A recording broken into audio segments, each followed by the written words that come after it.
Good morning everyone. आज का हमारा कोटेशन है, जो मानव अपनी निंदा सुन लेता है वह सारे जगत पे विजय प्राप्त कर लेता है। इन्हीं कोटेशन के साथ आज की शुरुआत करते हैं। आज का जो हमारा टॉपिक है स्टेज ऑफ क्रिमिनल प्रोसीडिंग्स। मैं इस टॉपिक को डिफिनेशन क्लॉज से पहले पढ़ाने का प्रयास इसलिए कर रहा हूँ कि क्रिमिनल प्रोसीडिंग्स की जो अवधारणा है आपके माइंड में, उसके जो प्रोसीजर्स हैं वो क्लियर हो पाए, और इसीलिए हमने इस टॉपिक को सिलेक्ट किया है। हम पहले ये बात करते हैं कि क्रिमिनल प्रोसीडिंग्स का इनिशिएशन स्टार्ट कहाँ से होता है। जैसा कि हमने यहाँ एक डायग्राम ड्रॉ किया है और उस डायग्राम में हमने दो बात मेंशन किया है, प्री ट्रायल प्रोसीजर्स और पोस्ट ट्रायल प्रोसीजर्स। जब हम प्री ट्रायल प्रोसीजर की बात कर रहे हैं तो उसमें हम क्राइम के स्टेज को मेंशन किया है, first stage, second stage, third stage. First stage जो है वो हमारा इन्वेस्टिगेशन है, दूसरा जो स्टेज आता है वो इंक्वायरी है, तीसरा स्टेज हमारा ट्रायल है, और इन तीन स्टेज के बाद कोर्ट कंक्लूजन पे पहुंचती है, दैट इज जजमेंट। जजमेंट के बाद भी कुछ प्रोसीजर्स हैं जिसको हम स्टेज ऑफ क्राइम में शामिल नहीं करते हैं, और इसलिए मैंने उसका हेडिंग डाला है पोस्ट ट्रायल प्रोसीजर्स, जिसमें सेंटेंस कंफर्मेशन एक टॉपिक आता है, दूसरा अपील, रिव्यू और रिवीजन आता है, और तीसरा जो हमारा टॉपिक आता है एग्जीक्यूशन ऑफ ऑफेंस और एग्जीक्यूशन ऑफ पनिशमेंट। जो पहला जो हमारा स्टेज है जिसका हमने नाम दिया है इन्वेस्टिगेशन। अब ये बात आती है कि क्रिमिनल प्रोसीडिंग्स स्टार्ट ही होता है एफआईआर से। अब यहाँ दो बात हमें समझनी पड़ेगी, क्या क्रिमिनल प्रोसीडिंग्स एफआईआर से स्टार्ट होती है, क्या कंप्लेन केस में ये प्रोसीडिंग सेम रहेगा क्या? तो मेरा यहाँ जो कहना है कि जब हम प्रोसीडिंग से स्टार्ट करते हैं तो इनिशिएशन के हमारे पास चार तरीके हैं। पहला कि पुलिस को इंफॉर्मेशन दी जाती है, दैट इज एफआईआर, और वो जो एफआईआर है, फर्स्ट इंफॉर्मेशन रिपोर्ट, वो कॉमन मोड है। अगर कोई प्रोसीडिंग्स हमारे एफआईआर पे बेस नहीं है, वो कंप्लेन पे बेस है, तो उसकी प्रोसीडिंग्स अलग होगी।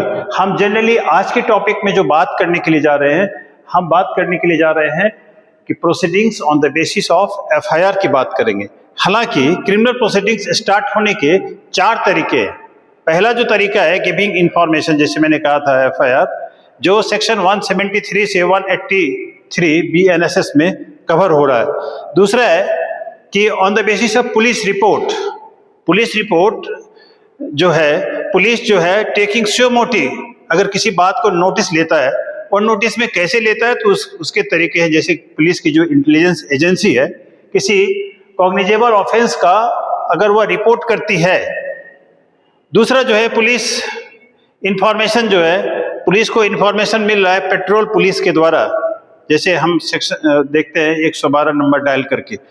तीसरा जो है क्रेडिबल इंफॉर्मेशन, कहीं और से भी पुलिस के पास इंफॉर्मेशन आ गया, तो ये सब सारे जो हमारे प्रोसीजर्स स्टार्ट होता है कि police taking show motive notice. तो हमने देखा कि कॉग्निजेंस जो है, जिस तरह से हमारी प्रोसीडिंग्स स्टार्ट होती है, दो तरीका हुआ। एक तो हुआ कि प्योरली एफआईआर, और दूसरा है police taking the show motive notice and this information receive from the intelligence और एनी अदर एजेंसी। तीसरा जो इंपॉर्टेंट इनिशिएशन का तरीका है वो है कंप्लेंट टू द मजिस्ट्रेट।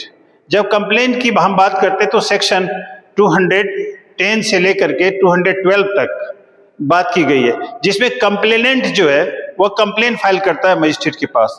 और तीसरा जो हमारा तरीका है, जो सेक्शन 210 में ही लिखा गया है कि magistrate taking cognizance on show motive. ये कब कैसे होगा प्रोसीडिंग स्टार्ट?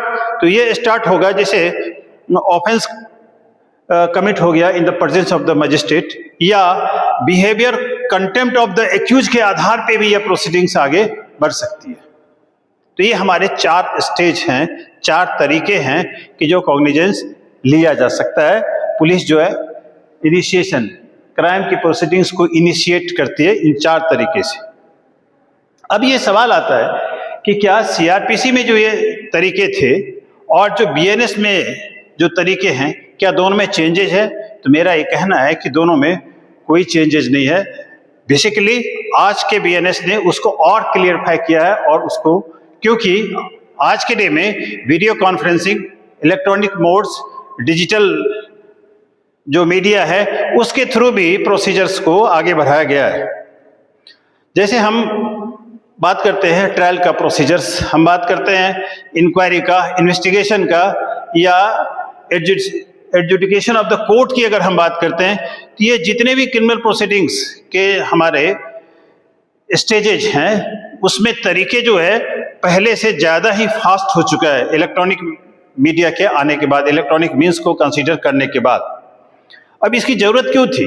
क्योंकि ट्रायल की जो प्रोसीजर्स था, या इंक्वायरी का प्रोसीजर्स, या इन्वेस्टिगेशन का जो प्रोसीजर्स था, उसमें जो है निष्पक्षता नहीं थी, स्पीडी ट्रायल नहीं था, ट्रांसपेरेंसी नहीं थी, एक्यूज जो है वो ज़्यादा ही, या एक्यूज कभी कभी छूट ही जाता था, विक्टिम का जो कंपनसेशन होना चाहिए उस तरह की किसी भी तरह की बात नहीं की गई थी।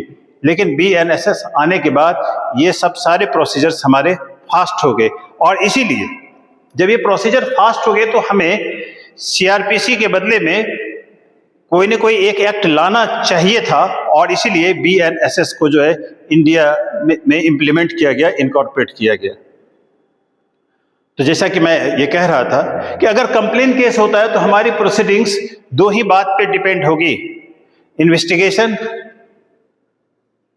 और ट्रायल।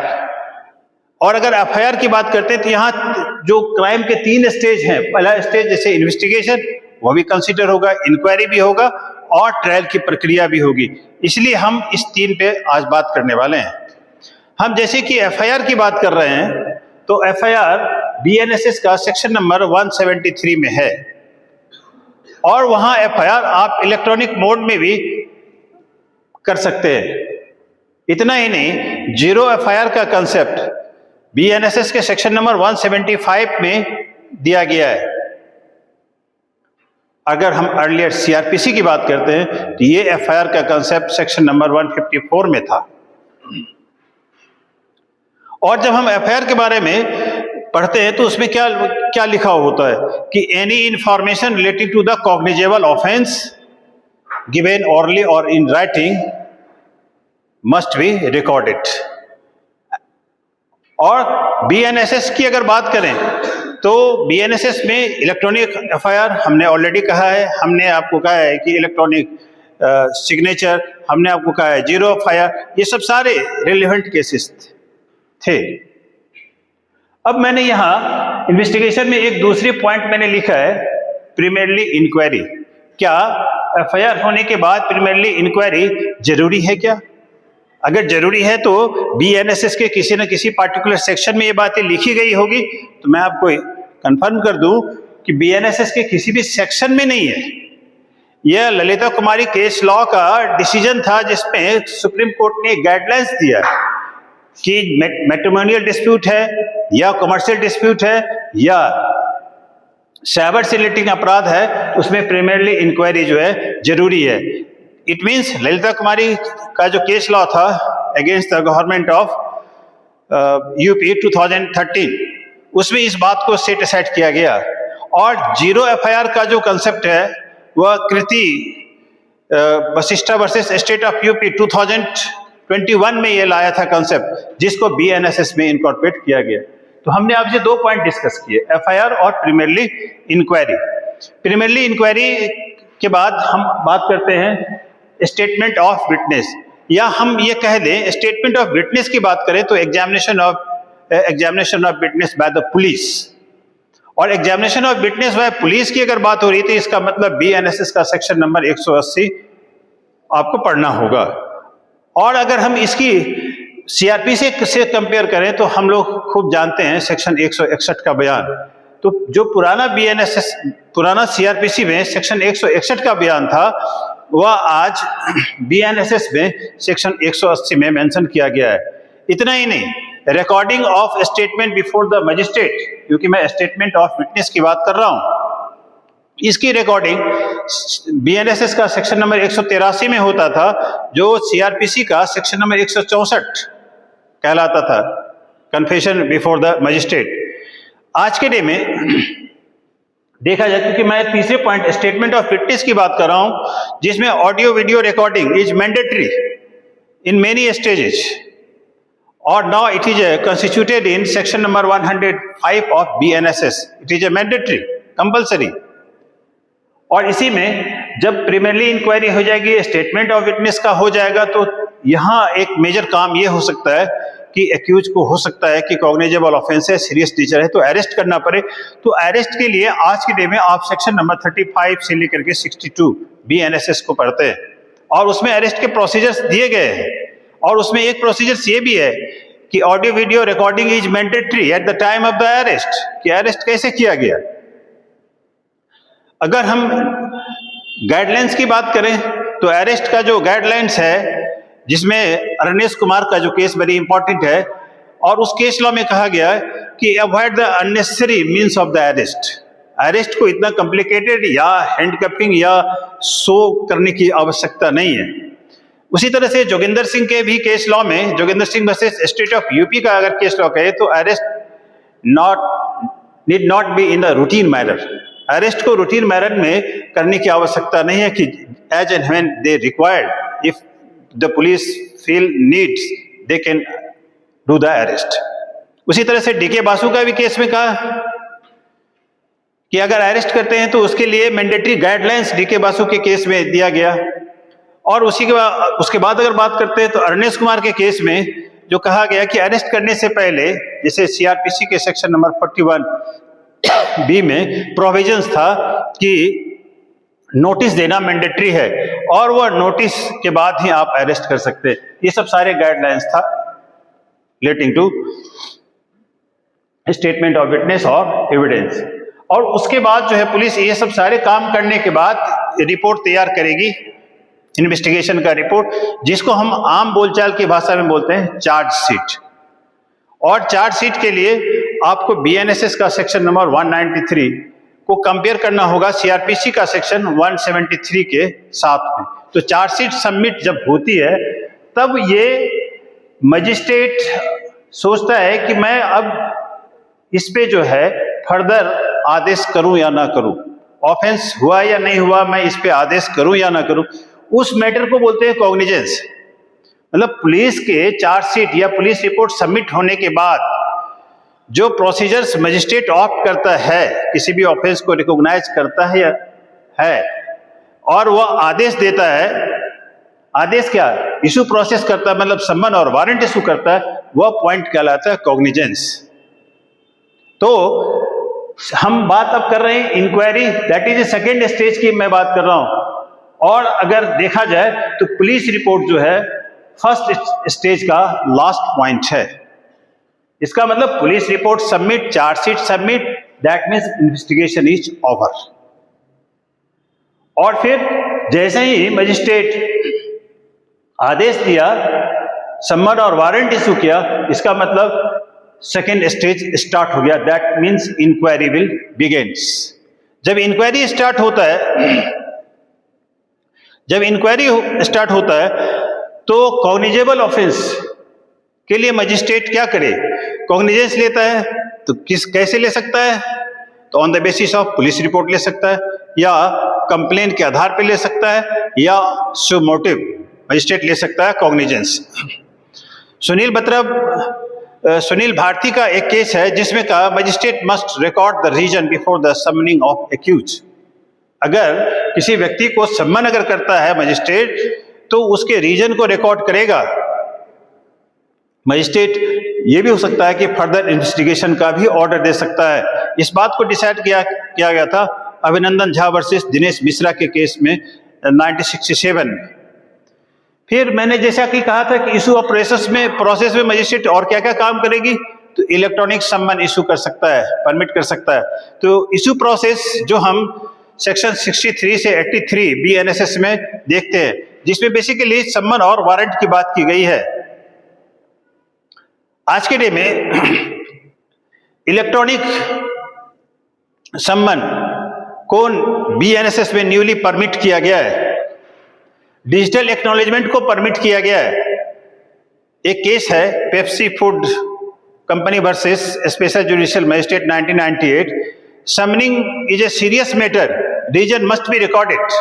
मतलब अगर सम्मन किसी सीरियस मैटर में किया जा रहा है तो उसमें होना चाहिए था वारंट, लेकिन वहां सम्मन इशू कर रहा है तो उस रीजन को रिकॉर्ड करना बहुत जरूरी है। उसके बाद फिर हम बात करते हैं कि हमने इशू प्रोसेस की बात कर लिया, हमने अब जो है बात करनी है डॉक्यूमेंट का। तो यहां जो हम डॉक्यूमेंट की बात कर रहे हैं तो किस तरह का डॉक्यूमेंट जो है किया जाएगा। तो डॉक्यूमेंटेशन में विटनेस की स्टेटमेंट होगी। डॉक्यूमेंटेशन की जो हम बात कर रहे हैं तो इसमें हम तीसरे स्टेप की बात कर रहे हैं, तीसरे स्टेज की बात कर रहे हैं और डॉक्यूमेंटेशन की बात कर रहे थे। तो इस डॉक्यूमेंटेशन में क्या होगा, जो हमारे नोटिस हैं, जो नोटिस इशू किया जाता है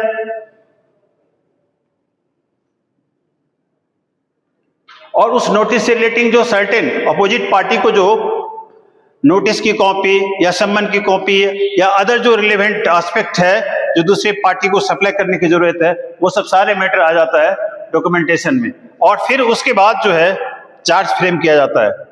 चार्ज फ्रेम की अगर हम बात कर रहे हैं तो सेक्शन नंबर 234 से लेकर के 247 तक चार्ज फ्रेम के स्पेसिफिक प्रोविजन दिए गए हैं। और जैसा कि सेक्शन नंबर 251 जो framing of charge by the court of session, उसके भी प्रोविजंस अलग चैप्टर में दिया गया है। चार्ज फ्रेम हो जाने के बाद ये डिसाइड होता है कि भाई उस ऑफेंडर ने रियल में ऑफेंस किया है या नहीं किया है। और चार्ज फ्रेम होने के बाद ही हमारा तीसरा स्टेज जो है समाप्त हो जाता है। उसके बाद हम बात करते हैं थर्ड स्टेज में। थर्ड स्टेज में जो दो पॉइंट मैंने मेंशन किया है, एग्जामिनेशन ऑफ विटनेस और दूसरा फाइनल आर्गुमेंट।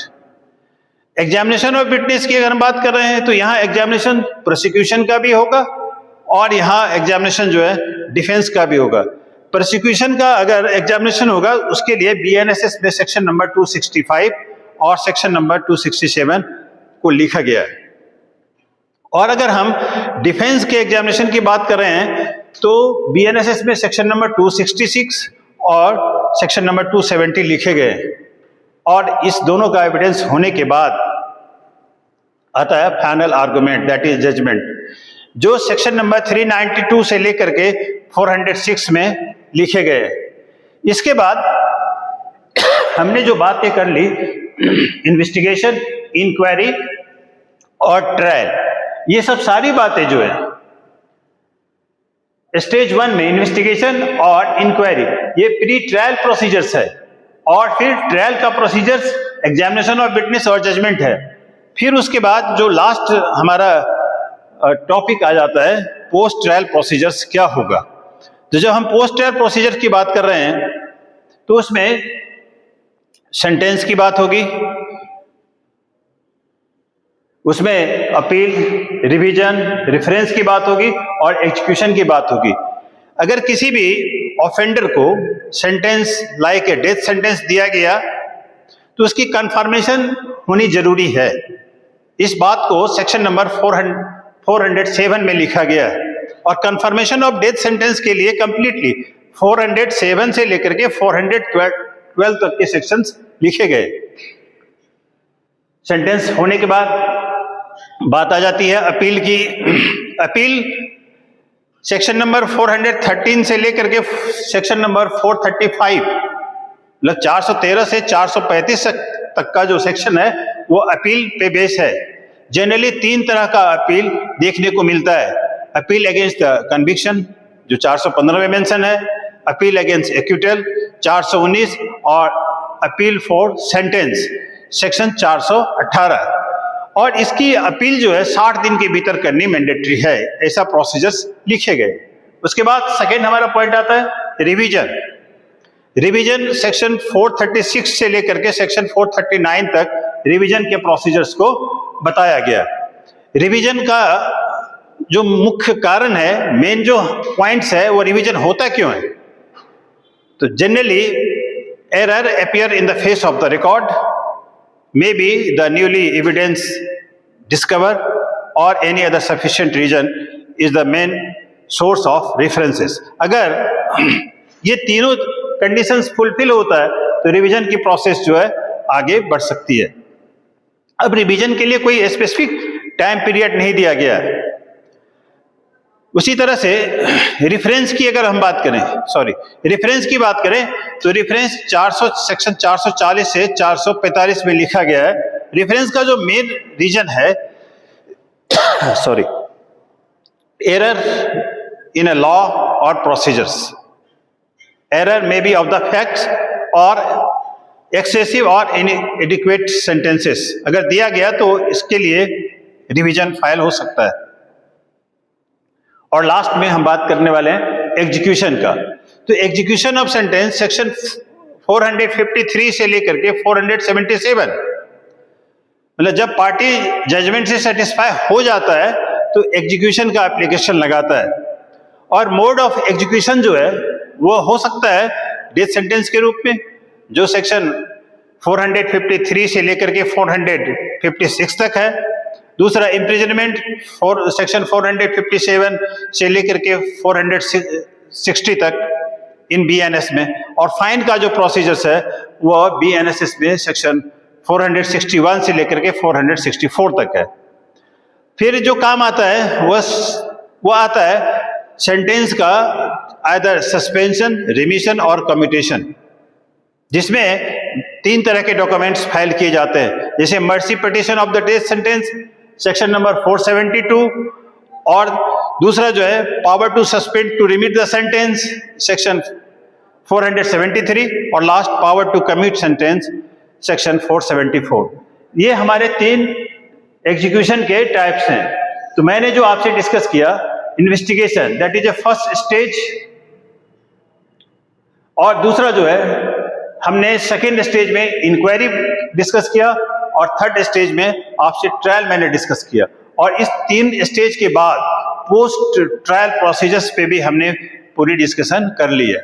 मुझे लगता है कि ये चैप्टर्स, ये जो हमारे टॉपिक हैं वो ज़्यादा इंफॉर्मेटिव है, और हम इन सारे टॉपिक को सेपरेटली एक एक करके वीडियो में डिस्कस करेंगे, और फिर आपसे जो है दूसरे वीडियो में मिलेंगे। तब तक के लिए धन्यवाद। जय हिंद।